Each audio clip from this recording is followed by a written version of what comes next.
Hello, beautiful being. There's something that you are being guided to do, and it's a part of your soul's purpose. And there's someone who does not want you to do it. So there's you. There's your mission, your soul's mission, what you're really guided to do. And then there's a person who doesn't want you to do it. Divine is saying, at least within your mental space, remove the person from the equation, because truly they don't exist. They don't exist. You see, Spirit does not want you to struggle, but there's somebody who wants to be relevant in your life who does want you to struggle. And we could go on and on and on, because there's a long list of reasons as to why this person wants you to struggle. They're miserable. They're bored. They want a distraction from their misery. And what better way to distract themselves than projecting their own evil energy onto someone who's doing something wonderful? And that's you. You're doing something wonderful with your life. Number one, you're minding your business. Number two, you're focused on growing. You're focused on loving yourself and doing the things that are important to you. You have a mission, and you're in touch with your soul. This person who wants to distract you, they're not in touch with their soul. They are so fragmented from their soul. Their soul has literally broken away from their being, their self, that they couldn't find their soul if they had a GPS to search for it. And so that's why they have tried to latch on to you so deeply. And for some of you, this has gone on for a very long time. Because of this, because your soul has put up with enough from this other being, Divine says, baby, we don't want you to struggle. And you don't have to. Because this person is like someone in the background, tap dancing, doing all kinds of stunts, trying to get your focus on them, because they want to feel important. A very important thing to remember is that beings like this are often so evil in nature. And when I say evil, what I mean is they don't want to do good. They don't want to help people. All they want to do is survive, and they learned at some point in their lifetime that the best way to survive was to step on other people. That the only way, perhaps, to survive was to dominate others, to try to get other people to trust them and then manipulate them, use and abuse them. And so with this in mind, this is a being that Divine is not inviting into your life in any way where you would need to comfort them or hold their hand. No, energetically, you are encouraged.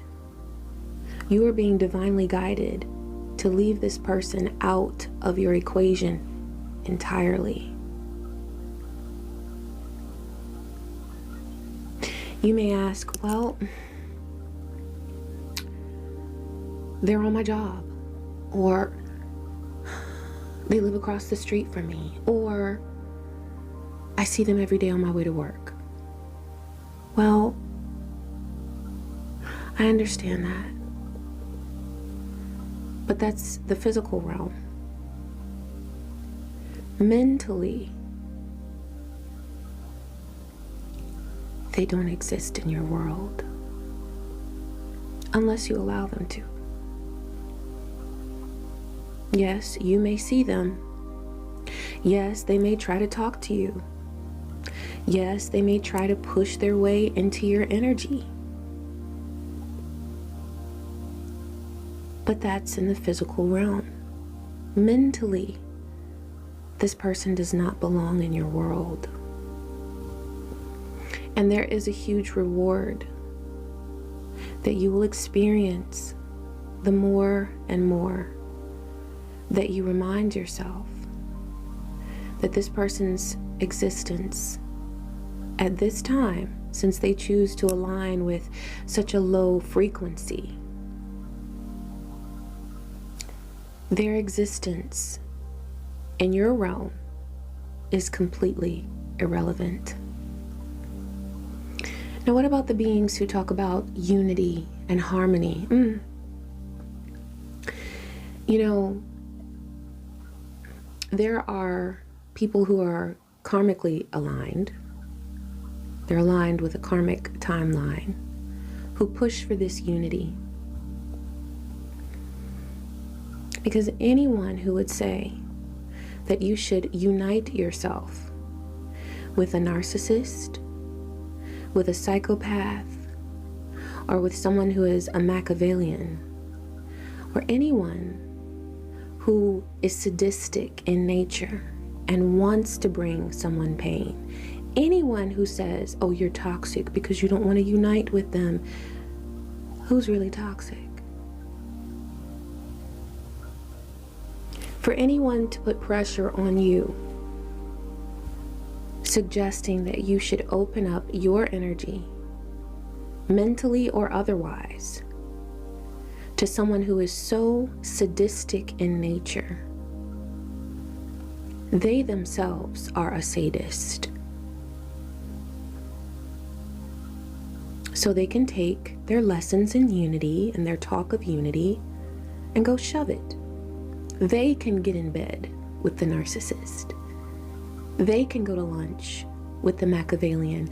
They can go get their nails done with the psychopath, since they're pushing so hard for unity. That, my love, is not your responsibility, to live in harmony with anyone who wants to bring you the energy of destruction and painful endings. Our only responsibility as divine beings to people like that is to not initiate any sort of harm towards them. But when they come to us with destructive energy, we owe it to ourselves and to those that we love to protect ourselves. Yes, we do. And we have a right to send any energy that they send to us right back to them. Yes, we do. So, the next time that a being comes into your realm, physically, trying to project the energy of distractions, stand up for yourself. But by all means, realize that that being is only truly in your physical realm. They don't belong in your mind. They don't belong anywhere within your chakras.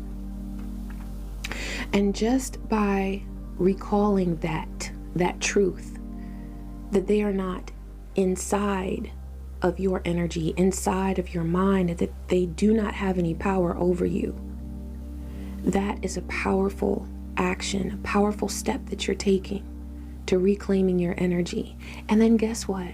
You're free to do whatever it is that your soul is calling you to do. Whether it's to create something, to finish a song that you've been writing, to work on a book that you're writing, to make a video, to post a blog, to go spend time with your child, to go work out, to go work in your garden. to give yourself a facial, whatever it is that your soul is leading you and guiding you to do. Don't allow a person who is in some type of clown energy trying to distract you. Don't allow them to stop you, because they truly do not exist. But your soul is very real. Align with your soul and do whatever it's telling you to do at this time that is divine and that is uplifting and that nurtures your well-being. I love you. I wish you peace, joy, and many blessings. Take care.